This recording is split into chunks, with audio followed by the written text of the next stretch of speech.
Thank you for coming today. I'm attorney Gloria Allred. I'll be making a statement, and then Monica Amestoy will be making a statement, and then her dad, Tom Amestoy, will also be making a statement, and then Mom, Margaret Amestoy, will be making a statement. Today we filed a lawsuit against United Airlines on behalf of Monica Amestoy because of United's failure to protect Monica from an adult male passenger who sat adjacent to her and who exposed his penis and masturbated while both were flying on United's plane. On October 21st, 2012, Monica, who was at the time a minor, age 17, boarded United Airlines flight 771 at JFK in New York City, bound for Los Angeles. She was returning alone from a high school debate tournament in which she participated as a member of her school's debate team. United Airlines assigned her an aisle seat in the last row of the aircraft.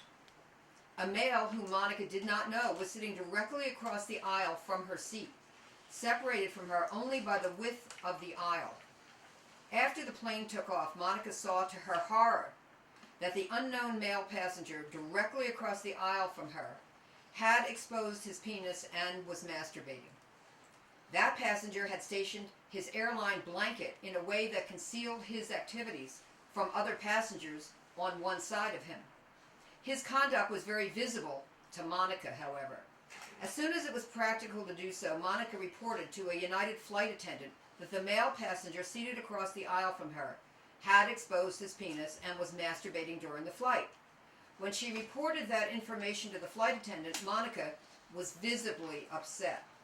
For a short period of time, the flight attendant stood in the vicinity of the offending passenger, but otherwise took no action to either prevent further offensive conduct or to remove Monica from the perpetrator's vicinity. While the flight attendant stood nearby, the male passenger suspended his offensive behavior. The United flight attendant soon decided to attend to other duties. When he did so, the perpetrator exposed his penis and started to masturbate again. The United flight attendant and other members of the flight crew failed to speak to the perpetrator about his conduct. Despite their knowledge, the United flight attendant and crew also failed to return to check on Monica or to monitor the perpetrator's conduct. As a result, Monica believed that United would do nothing more about her predicament. Later, during the flight, Monica got up to use the restroom. On the way to the restroom, she passed by the same flight attendant to whom she had complained, and the flight attendant asked if the perpetrator was still exposing himself. Monica said that he was. The flight attendant then stated that the perpetrator's conduct was, quote, disgusting, end quote, but took no action to relocate Monica to another seat to prevent the perpetrator from exposing himself or masturbating, or to report the offensive conduct to the flight deck. As a result of United Airlines' deliberate and reckless disregard for Monica's well-being, Monica was devastated. United's indifference forced her, a minor at the time, to remain adjacent to an individual who spent long stretches of a 6-hour flight with his penis exposed and engaged in masturbation within her view. She feared, among other things, that the perpetrator might ejaculate and cause her to come into offensive contact with his sperm. United's conduct toward Monica was outrageous.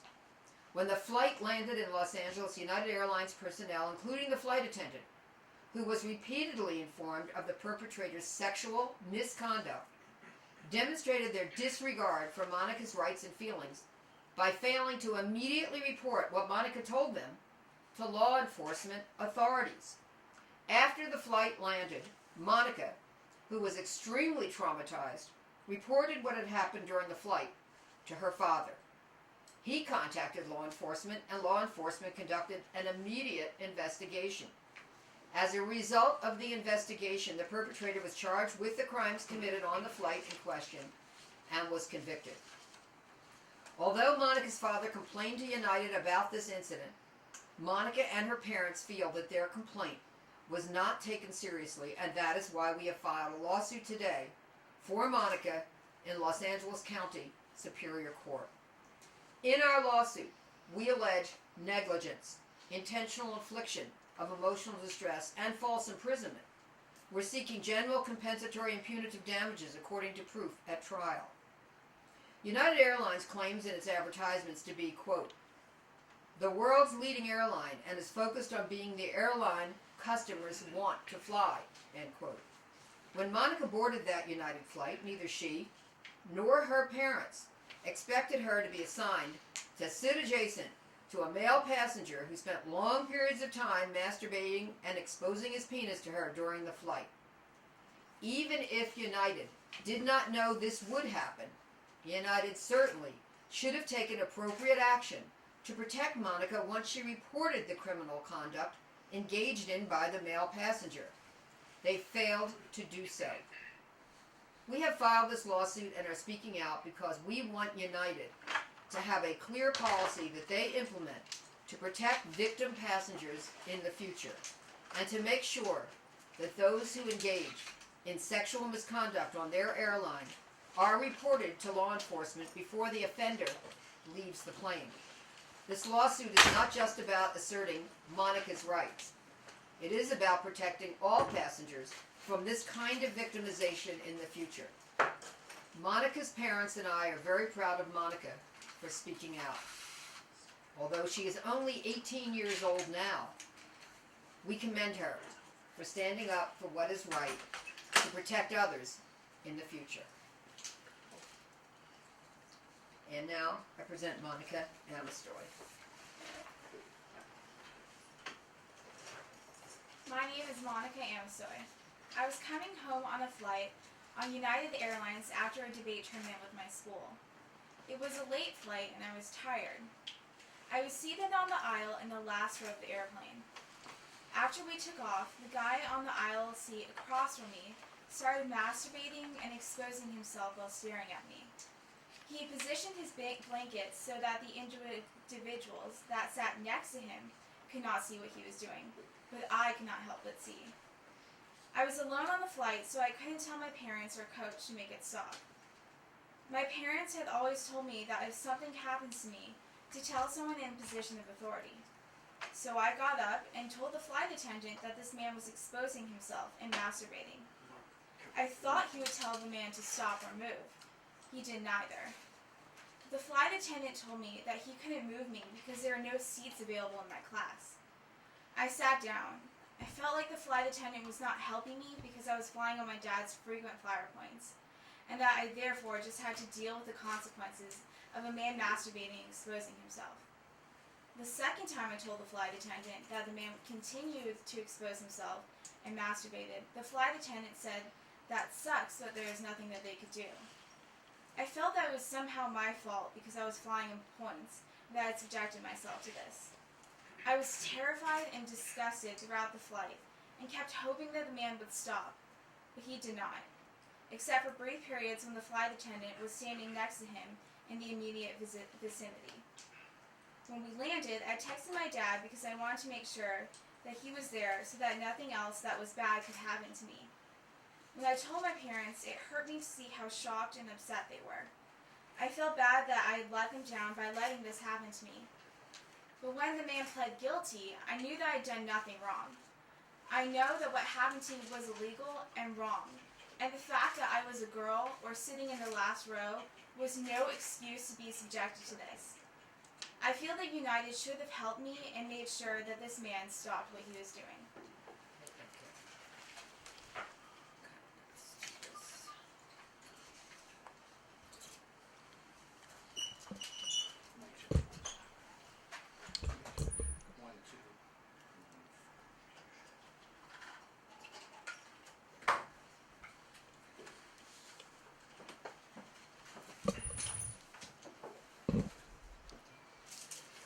My name is Tom Amestoy and I'm Monica's father. On October 21st, 2012, my daughter was scheduled to arrive at LAX around midnight. I arrived early at Terminal 7 at LAX for the United flight which was bringing my daughter home. As soon as her flight landed, Monica texted me saying she was scared. When I replied and asked why, she only said that she would tell me in person. Only after we were in our car driving home did she open up and tell me what had happened to her. I was shocked that this could have occurred on a United flight, particularly when she told me that she had informed the flight attendant and they did nothing to help her. At home, we called the police, the airport, and eventually the FBI, who handled the case, and I was very glad that the perpetrator was caught, prosecuted, and convicted. I feel betrayed by United, whom I trusted with the safety of my child. I would have thought that they would have protected her instead of ignoring her pleas for help. I sent an email to United's CEO and others in positions of authority at United, hoping to find out what went wrong and to determine what they would do in the future so no other child would go through what happened to my daughter. In response, I received a form letter which was not responsive to the concerns that I raised. Thank you. Maybe you should change seats with her in the future. Thank you.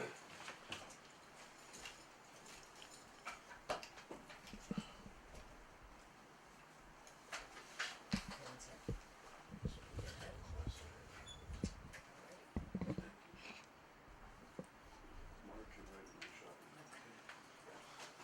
My name is Margaret Amestoy, and I'm Monica's mom.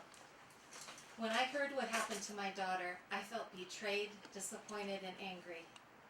I have in the past trusted United Airlines, a company my own grandmother retired from. I assumed a United flight would be a safe place for my daughter to travel alone. I trusted United with one of my children, the most important thing in my life. I am so angry that when she asked for help, she was ignored, dismissed, and left helpless to endure a disgusting indecency. While my daughter was being harassed, she did the only thing that she could have done. She told the flight attendant. The United Airlines flight attendant did nothing to help her. I wish the flight attendant had respected my daughter's plea for help. I expect those in charge of an aircraft to provide basic safety for its passengers. I thought that United Airlines would step in and protect my daughter if she was being subjected to a sexual predator. I keep thinking about my daughter being trapped in her seat for hours with this man harming my daughter and no one intervening. This is so wrong. This has changed our lives. It has changed our outlook on travel. If United Airlines is going to allow minors to fly unaccompanied, we have to be able to trust that they will provide a safe environment. As far as I'm concerned, United is as much to blame for what happened to my daughter as the sexual deviant who was eventually arrested and convicted. Thank you very much. And this is a copy of the lawsuit that we filed for Monica today against United Airlines. And we'll be happy to take some questions. Were there any sky marshals on that flight? Fire marshal? Sky Oh, marshals. sky marshal. Were there any sky marshals on that flight? We don't know whether there were or not. When you said that United Airlines has refused to respond to your petitions, what kind of response have you gotten from them?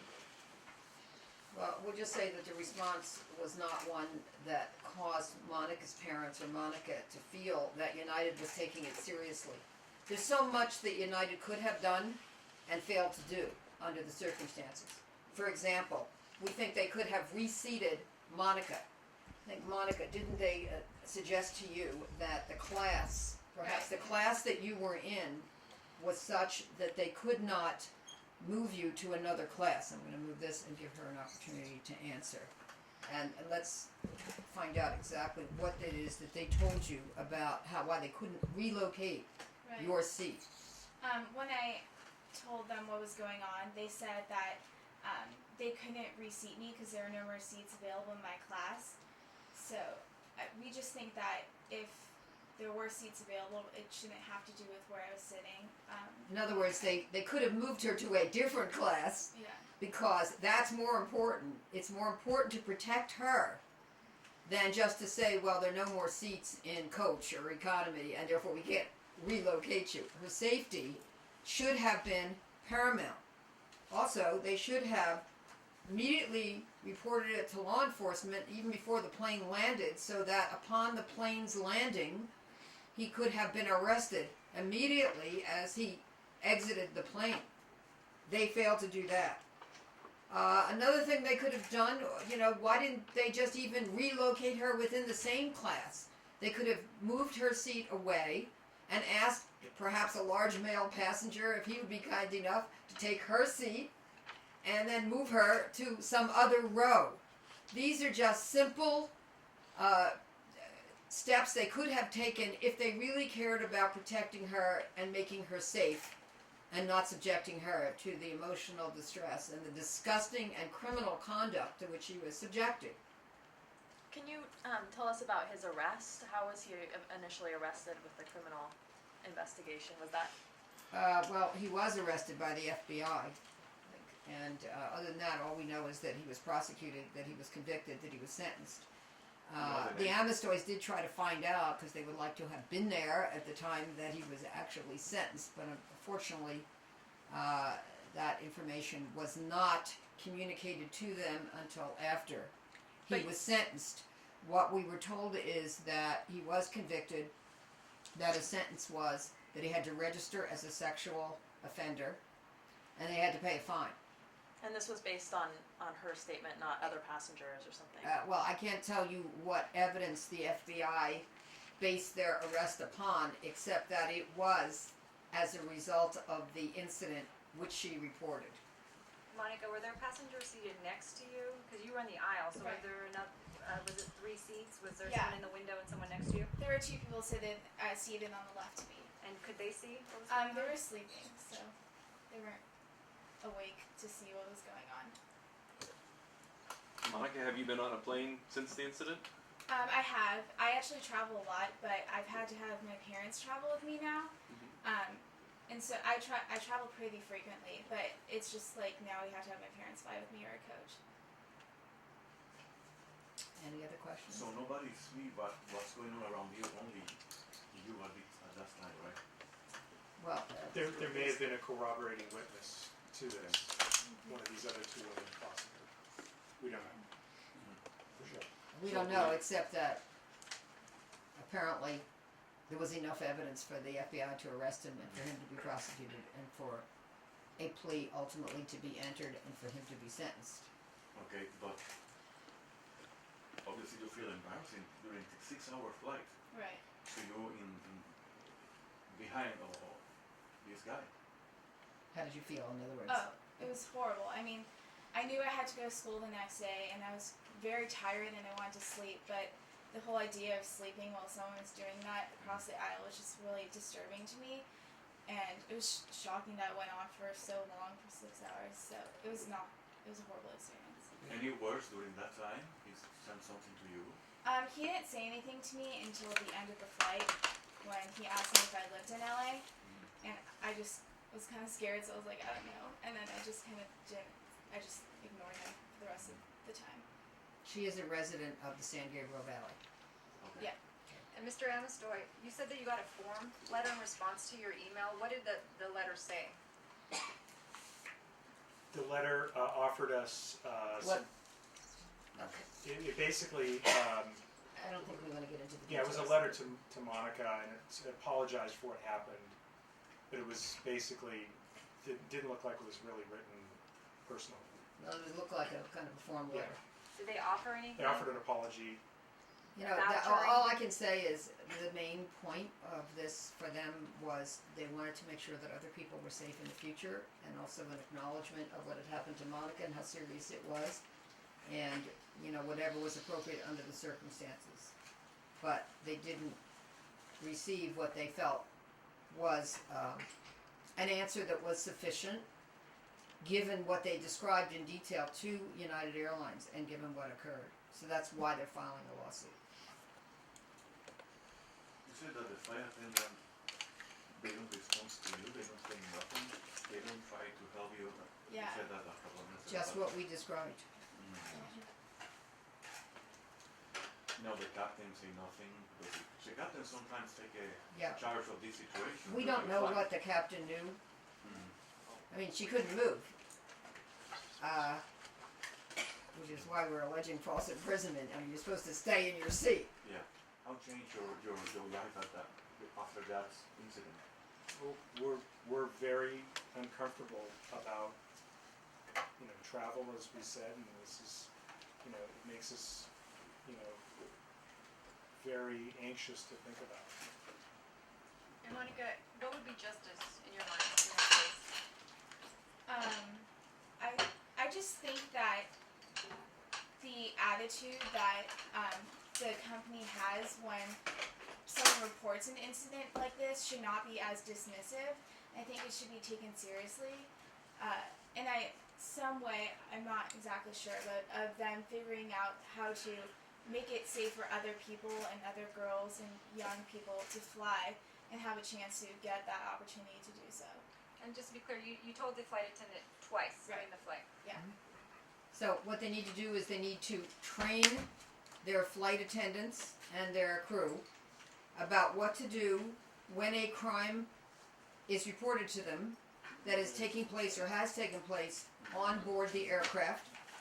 Then they need to be sure that the supervisors are monitoring and making sure that any policy that the airline has in reference to reporting crimes on the aircraft are followed, and they need to make the victim safe. It's really very simple, and unfortunately that's not what she experienced. How old was she? And I'm sure that none of us who especially have daughters would want our daughters to be in the position that Monica was in during that flight. How old was she at the time? 17. And was She was just 8. She just turned 18. was she seen in a situation where she was like at the window and trapped, couldn't She get was out? on the or- aisle. She was on the aisle. Yeah. She was on the aisle, but there's often during a flight, there are instructions from the captain: stay in your seat, don't move around. Obviously, you're not supposed to change to somebody else's seat unless the flight attendant arranges for you to be sitting in someone else's seat. And apparently the flight attendant, even though he had knowledge of what had been reported to him by Monica, did not ask anyone else to change seats with her. I'm just going to make a guess that if he had asked someone else, like a big adult male that may have been in the coach section, to have changed seats with her, that probably someone would have been kind enough and nice enough and thoughtful enough to do so. It didn't happen. Why didn't you change her seat? Why didn't you even talk to the offender and ask him to stop what he was doing? Why didn't you have him immediately removed from the plane first, as soon as the plane landed? Why didn't you call law enforcement immediately while the flight is still in the air even, to alert them? And how long a flight? Well, it's more than 6 hours from New York to Los Angeles. How old is the man? Pardon me? How old is the man? How many? Oh, how old is he? He's an adult. He's an adult male. 40s, something like that. I don't know if we know his age, do we? Yeah. What is his age? I think he was. Do we know for sure? No, I don't know for sure. Well, then if we don't know for sure, Yeah. No. yes. So Why Hispanic? I don't know. At this point, the race, I think Doesn't not matter. relevant. Okay. Whatever. Nobody should do that. And he did. So anyway, thank you for coming. We have copies of the lawsuit. It is filed, and we can also give you the case number.